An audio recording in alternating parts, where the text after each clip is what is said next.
Some of you may have heard that the Disney Corporation is responsible for at least one real, live ghost town. Disney built the Treasure Island Resort in Baker's Bay in the Bahamas. It didn't start as a ghost town.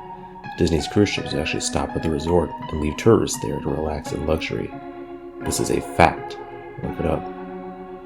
Disney blew $30 million on the place. Yes, $30 million. Then they abandoned it. Disney blamed the shallow waters, too shallow for the ships to safely operate. There's even blame cast on the workers, in that since they were from the Bahamas, they were too lazy to work a regular schedule. That's where the factual nature of the story ends. It wasn't because of sand, and it obviously wasn't because foreigners are lazy. Both are convenient excuses. No, I sincerely doubt those reasons were legitimate. Why don't I buy the official story? Because of Mowgli's Palace. Near the beachside city of Emerald Isle in North Carolina, Disney began construction of Mowgli's Palace in the late 1990s. The concept was a jungle-themed resort with a large, you guessed it, palace in the center of the whole thing. If you're unfamiliar with the character of Mowgli, then you might remember the story The Jungle Book. If you haven't seen it anywhere else, you'd notice it as the Disney cartoon from decades past.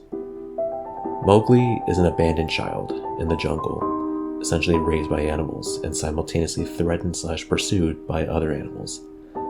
Mowgli's Palace was a controversial undertaking from the start. Disney bought up a ton of high-priced land for the project, and there was actually a scandal surrounding some of the purchases. The local government claimed eminent domain on people's homes, then turned around and sold the properties to Disney. At one point, a home that had just been constructed was immediately condemned with little to no explanation.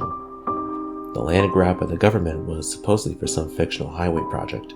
Knowing full well what was going on, people started calling it Mickey Mouse Highway. Then there was the concept art. A group of stuffed shirts with Disney Co. actually held a city meeting. They intended to sell everyone how lucrative this project was going to be for everyone. When they showed the concept art, this gigantic Indian palace, surrounded by jungle, staffed with men and women in loincloths and tribal gear, well, suffice to say, everyone flipped their shit. We're talking about a large Indian palace, jungle, and loincloths, not only in the center of a relatively wealthy area, but also a somewhat xenophobic area of the southern USA. It was a questionable mix at that point in history. One member of the crowd tried to storm the stage, but he was quickly subdued by security after he managed to break one of the presentation boards over his knee. Disney took that community and essentially broke it over its knee as well. The houses were razed, the land was cleared, and there wasn't a damn thing anyone could do or say about it. Local TV and newspapers were against the resort at the beginning, but some insane connection between Disney's media holdings and the local venues came into play, and their opinions turned on a dime. So anyway, Treasure Island, the Bahamas. Disney sunk those millions in and then split. The same thing happened with Mowgli's Palace. Construction was complete. Visitors actually stayed at the resort. The surrounding communities were flooded with traffic and the usual annoyances associated with an influx of lost and irate tourists. Then it all just stopped. Disney shut it down and nobody knew what the hell to think. But they were pretty happy about it. Disney's loss was pretty hilarious and wonderful to a large group of folks who didn't want this in the first place. I honestly didn't give the place another thought since hearing it closed over a decade ago. I lived maybe 4 hours from Emerald Isle, so really I only heard the rumblings and didn't experience any of it firsthand. Then I read this article from someone who had explored the Treasure Island Resort and posted a whole blog about all the crazy shit he found there. Stuff just left behind. Things smashed, defaced, probably ruined by the disgruntled former employees who had lost their jobs. Hell, the locals milling around probably had a hand in wrecking that place. People there felt just as angry about Treasure Island as folks did here about Mowgli's Palace. Plus, there were rumors that Disney released their aquarium stock into the local waters when they closed, including sharks. Who wouldn't want to take a few swings at some merchandise after that? Well, what I'm getting at is that this blog about Treasure Island got me thinking. Even though many years have passed since its closing, I figured it might be cool to do some urban exploration at Mowgli's Palace. Take some photos, write about my experience, probably see if there's anything I could take home as a memento. I'm not going to say I wasted no time in getting there, because honestly it took me another year after I first found the Treasure Island article to get around to going up to Emerald Isle. Over the course of that year, I did a lot of research on the Palace Resort. Or rather, I tried to. Naturally, no official Disney site or resource made any mention of the place. That had been scrubbed clean. Even odder, however, was that nobody before myself had apparently thought to blog about the place or even post a photo. None of the local TV or newspaper sites had one word about the place, though that was to be expected since they had all swung Disney's way. They wouldn't be out there lauding their embarrassment, you know. Recently, I learned that corporations can actually ask Google, for example, to remove links from search results, basically for no good reason. Looking back, it's probably not that nobody spoke of the resort, but rather their words are made inaccessible. So in the end, I could barely find the place. All I had to go on was an old-as-hell map I'd received in the mail back in the 90s. It was a promotional item sent out to people who had recently been to Disney World, and I guess since I'd been there in the late 80s, that was recent. I didn't really intend to hang on to it. It just got shoved into my books and comics of my childhood. I'd only remembered it months into my research, and even then, it took me another few weeks to locate the storage bin my parents had shoved it all into. But I did find it. Locals are no help. As most of their transplants had moved to the beach in recent years, Earl residents just sneered at me and made rude gestures the second I managed to say, "Where did I find Mowgli's?" The drive took me through an inordinately large quarter of overgrowth, tropical plants that had run rampant and overpopulated the area mixed with a native species of flora that actually belonged there and had tried to reclaim the land. I was in awe when I reached the front gates of the resort. Tremendous monolithic wooden gates whose supports to either side looked like they must have been cut from giant sequoias. The gate itself had been gouged in several places by woodpeckers and eaten away at the base by burrowing insects. Hanging on the gate was a sheet of metal, some random scrap, with hand-painted letters scrawled in black. Abandoned by Disney. Clearly the handiwork of some past local or an employee who wanted to make some small protest. The gates were open enough to walk through, but not drive. So grabbing my digital camera and the map, whose flip side showed a layout of the resort, I set off on foot. The inner grounds of the palace were just as overgrown as the entryway. Palm trees stood untended and ragged among piles of their own coconuts. Banana plants similarly stood in their own stinking, bug-riddled refuse. There was a sort of clash between order and chaos, as carefully planted rows of perennial flowers mixed with obnoxious tall weeds and stinking blackened mushrooms. All that remained of any outdoor structures were broken, rotting wood and various charred bits of unidentifiable material. What was most likely an information booth or an outdoor bar was now simply a pile of assorted debris chopped up by past vandalism and ravaged by weather. The most interesting thing on the grounds was the statue of Baloo, the friendly bear from the Jungle Book, which stood in a sort of courtyard in front of the main building. It was frozen in a jovial wave towards no one, staring into empty space with a silly, toothy grin as bird shit covered whole swaths of his fur and vines ensnared his platform. I approached the main building, the palace, only to find the outside of the building covered in graffiti where the original paint hadn't peeled and chipped away. The front doors weren't just open, they had been taken off their hinges and were stolen. Above the front doors, or the gaping maw where they had been, someone once again painted, "Abandoned by Disney." I wish I could tell you about all the awesome stuff inside the palace. Forgotten statues, abandoned cash registers, a full-fledged secret society of homeless bums. But no. The inside of the building was so stark, so bare, that I actually think people had stolen the molding off the walls. Anything that was too big to steal, counters, desks, giant fake trees, they were all resting amid this empty echo chamber that amplified my every step like a slow rat-a-tat of a machine gun. I checked the floor plan and headed to all the locations that might seem in any way interesting. The kitchen was as you'd imagine, an industrial food prepared with all the appliances in space, no expenses spared. Every glass surface was broken, every door knocked off its hinges, every metal surface kicked and dented. The entire place smelled like very old piss. The huge freezer, not even remotely cool now, had row upon row of empty shelf space, hooks hung from the ceiling, probably for hanging cuts of meat. And as I stood inside for a moment, I noticed they were swinging. Each hook swung in a random direction, but their movements were so slow and small that it was almost impossible to see. I figured it had been caused by my footsteps, so I stopped it from swinging by clutching it in my fist, then carefully letting it go. But within seconds, it started to swing once more. The bathrooms were in pretty much the same state as the rest of the place. Just like the Treasure Island Resort, someone had methodically smashed each porcelain common with coconuts and other implements. There was about a half-inch of rancid, stinking, stagnant water on the floor, so I didn't stay there very long. What's odd is that the toilets and the sinks and the bidets in the ladies' room, yes, I went there, all dripped, leaked, or just ran freely. It seemed to me they should have shut the water off long ago. There were plenty of rooms in the resort, but naturally I didn't have time to look through them all. The few I did peer into were similarly wrecked, and didn't expect to find anything there. I thought there was actually a television or radio in one room, as I really think I heard a quiet conversation coming out. There was like a whisper, probably my own breathing echoing the silence, or just another case of the sound of flowing water playing tricks on the mind. This is what it sounded like.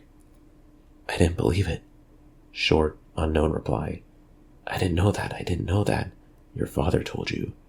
Unknown reply, or possibly just weeping. I know. That sounds ridiculous. I'm just telling you what I experienced. Why I thought there might have been something running in that room, or worse, some vagrants who had holed up there and probably would have knifed me. At the front doors of the palace again, I figured I hadn't found anything of note and had wasted the trip up. As I looked out the door, I noticed something interesting in the courtyard that I had apparently missed. Something that would give me at least one thing to show for all my trouble, even if it was just a photograph. There was a lifelike statue of a python, maybe 80 feet long, coiled up and sunning itself in a pedestal right in the center of the area. It was almost time for the sun to start setting, so the light fell onto the object in the perfect way for a photograph. I approached the python and snapped a photo. Then I stood on my toes and snapped another. I moved closer again to get the detail of its face. Slowly, casually, the python lifted its head, looked directly into my eyes, turned, and slithered off the pedestal, across the grass and into the trees. All 80 feet of it. Its head long disappeared into the woods before its tail even left the sunning spot. Disney had released all their exotic animals onto the grounds. Right there in my floor plan map was the reptile house. I should have known. I'd read about the sharks at Treasure Isle, and I should have known they'd done this. I was dumbfounded, just utterly stupefied.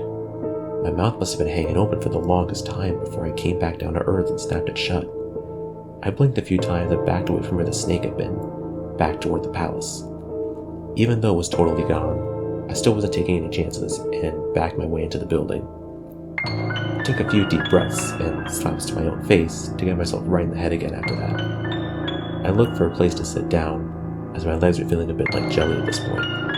Of course, there was no place to sit down unless I wanted to recline the broken glass and dead leaf carpet, or haul myself up onto a desk of questionable reliability. I had seen some stairs near the palace's lobby, and decided to go have a seat there until I felt better. The staircase was far enough away from the front of the building to be relatively clean, save for a startling accumulation of dust. I pulled a wedge of metal off the wall, once again painted with the Abandoned by Disney model I'd become accustomed to. I placed the wedge on the stairs and sat on it to keep at least somewhat clean. The stairway led downward, below ground level. Using my camera flash as a sort of improvised flashlight, I could see that the staircase ended in a metal mesh door with a padlock. A sign on the door, a real sign, read, "Mascots only, thank you." This perked up my spirits a little bit, for two reasons. One, a mascots only area would have definitely had some interesting stuff back in the day. Two, the padlock was still in place. Nobody had gone down there. Not the vandals, not the looters, nobody.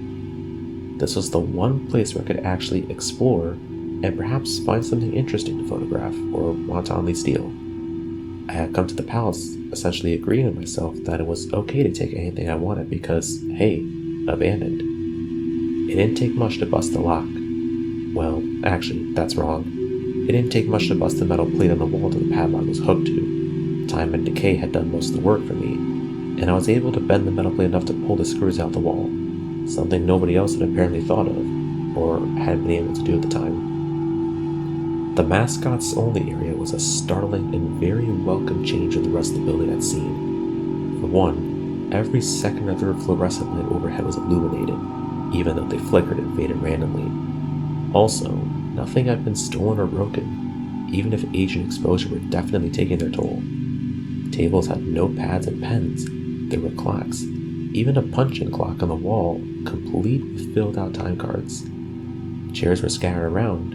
There was even a small break room with an old static-filled television and long rotted-out food and drink on the counters.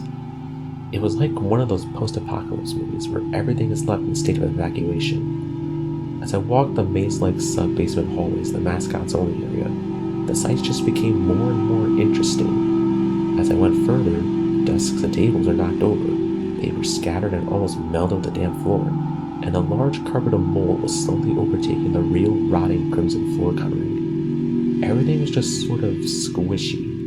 Anything would disintegrate into mush when I applied even the least amount of force, and clothing that was hanging on hooks in one of the rooms simply felt on moist threads if I tried to unhook them.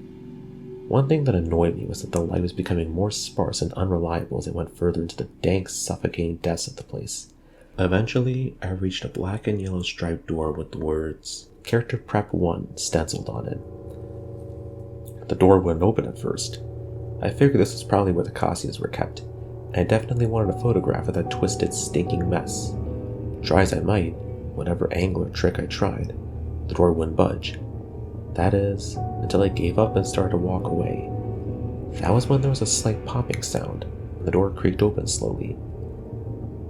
Inside, the room was completely dark, pitch black.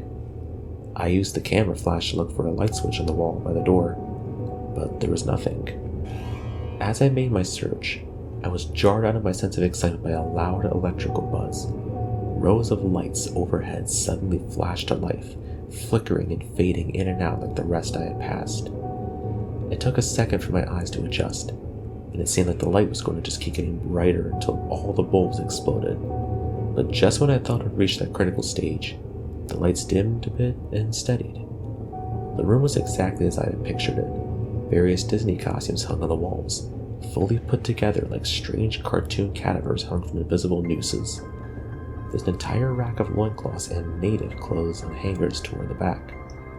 What I found odd, and what I wanted to photograph right away, was a Mickey Mouse costume at the center of the room. Unlike the other costumes, it was lying on its back in the center of the floor like a murder victim. The fur on the costume was rotten and shedding, creating bare patches. What was even odder, however, was the coloring of the costume. It was like a photo negative of the actual Mickey Mouse. Black where he should be white, and white where he should be black. His normally red overalls were light blue. The sight was off-putting enough that I actually put off photographing the thing until last. I took a picture of the costumes hanging on the walls. Upward angles, downward angles, side shots to show an entire row of frozen, putrid cartoon faces, some with plastic eyes missing. Then I decided to stage a shot, just one of the bedraggled character heads on the slick, grimy floor. I reached for the headpiece of a Donald Duck costume and carefully removed it so the thing wouldn't fall apart in my hands. As I looked into the face of the wide-eyed, moldering head, a loud clattering sound made me jump with fright. I looked down at my feet, and there between my shoes was a human skull. It had fallen out of the mascot head and shattered into pieces at my feet. Only the empty face and lower jaw remained, staring up at me. I dropped the duck head immediately, as you'd expect, and moved for the door. As I stood in the doorway, I looked back to the skull on the floor. I had to take a picture of it, you know? I had to, for any number of reasons that may seem silly, but only if you don't think it through. I need proof of what happened, especially if Disney was going to somehow make this go away. I had no doubt in my mind, right from the start, that even if it was just gross negligence, Disney was responsible for this. That's when Mickey, that photo-negative opposite Mickey in the middle of the floor, started to get up. First sitting up, then climbing to its feet.